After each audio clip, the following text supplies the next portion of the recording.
Hello అందరికీ, బాగున్నారా? ఈరోజు సంకటహర చతుర్దశి కదా.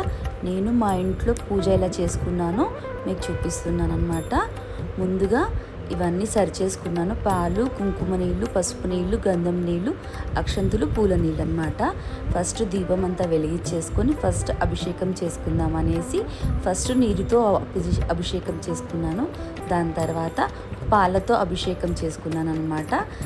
పాలతో అభిషేకం అయిపోయిన తర్వాత పసుపు నీళ్ళతో అభిషేకం చేసుకున్నాను. పసుపు నీళ్ళతో అభిషేకం అయిపోయిన తర్వాత కుంకుమ నీళ్ళతో అభిషేకం చేసుకున్నాను. ఇవన్నీ మనం ముందుగా సరిచేసి పెట్టుకుంటే మన పూజ కూడా పద్ధతిగా తొందరగా అయిపోతుంది. తర్వాత గంధం నీళ్ళతో అభిషేకం చేసుకున్నాను. తర్వాత అక్షంతులు, పూలు కలిపిన నీళ్ళతో అభిషేకం చేసుకొని మళ్ళీ నీళ్ళతో శుభ్రంగా స్వామిని కడిగేసి మంచిగా ఇలా నీళ్ళతో శుభ్రంగా కడిగేసి మంచిగా ఫ్రెష్ క్లాత్తో తుడిచి స్వామివారికి గంధం పెట్టి బొట్టు పెట్టాను అన్నమాట. దాని తర్వాత వస్త్రం వేసి మనం ఎప్పుడు పెట్టుకునే ప్లేస్లోనే పీఠం వేసుకుంటాం కదా, ఆ ప్లేస్లో పెట్టి స్వామివారికి ఈ వస్త్రం వేసాను అన్నమాట. దాని తర్వాత అష్టోత్తరాలు చదువుకున్నాను. అష్టోత్తరాలు చదువుకుంటూ పూలు, రకరకాల పూలు తీసుకొచ్చుకున్నాను. ఆ పూలతో అక్షంతులతో ఆ అష్టోత్తరాలు చదువుకున్నాను అనమాట. చూడండి, ఇలా నేను అష్టోత్తరాలు చదువుకున్నాను. ప్రతి సంకష్టికి కూడా నేను ఇట్లనే అభిషేకం చేసుకొని స్వామివారికి అష్టోత్తరాలు చదువుకుంటాను. ఆ విధంగానే ఈరోజు కూడా చేసుకున్నాను. అష్టోత్తరాలు చదువుకుని స్వామివారికి పూలు, అక్షంతులు, ఈ మల్లె పూల సీజన్ కాబట్టి మళ్ళీ ఏ సీజన్ పూలు ఉంటే ఆ సీజన్ పూలతో అష్టోత్తరాలు చదువుకుంటానమాట. ఈరోజు శుక్రవారం కావడంతో నేను ఏం చేశానంటే అమ్మవారికి కూడా అష్టోత్తరాలు చదువుకుందామనేసి అమ్మవారికి కూడా అష్టోత్తరాలు చదువుకున్నాను.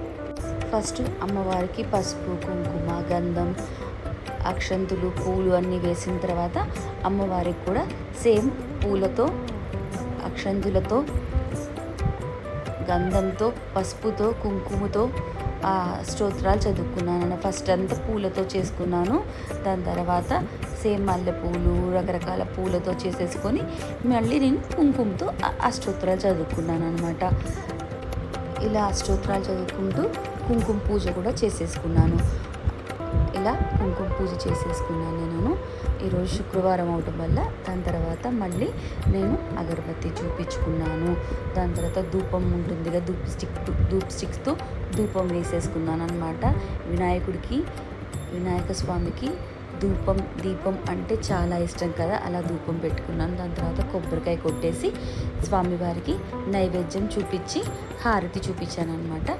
ఇలా కొబ్బరికాయ కొట్టేసి నేను ఈరోజు బెల్లం ముక్క పెడతారండి, అందుకని బెల్లం పెట్టానమాట. బెల్లం పెట్టేసి నైవేద్యం చూపించి హారతి చూపించాను. స్వామివారికి చూపించి మొత్తం దేవుళ్ళందరికీ కూడా హారతి చూపించుకుంటూ నాకు వచ్చిన పాటలు పాడుకున్నాను అనమాట. నేను ఇలా హారతి ఇలా చూపిస్తూ ఉన్నాను అనమాట. నేను స్వామివారికి హారతి ఇలా అందజేసి మంచిగా దండం పెట్టుకొని ప్రతిసారి ఇలాగే చేయించుకో స్వామి అని దండం పెట్టుకున్నాను. నా పూజ ఇలా చేసుకున్నాను అనమాట. ఈరోజు సంకటహర చతుర్దశి రావడంతో పాటు శుక్రవారం అవటం వల్ల అమ్మవారికి కూడా నేను అర్చన చేసుకున్నాను. నా వీడియో కానీ నచ్చితే please like, share and subscribe. ఇలా పూజలు చేసుకోవడం వల్ల మనకు చాలా మంచి అనిపిస్తుందండి. నేను ప్రతిసారి పూజ చేసుకున్నప్పుడు నాకు చాలా పాజిటివ్ ఎనర్జీ ఉంటుందన్నమాట.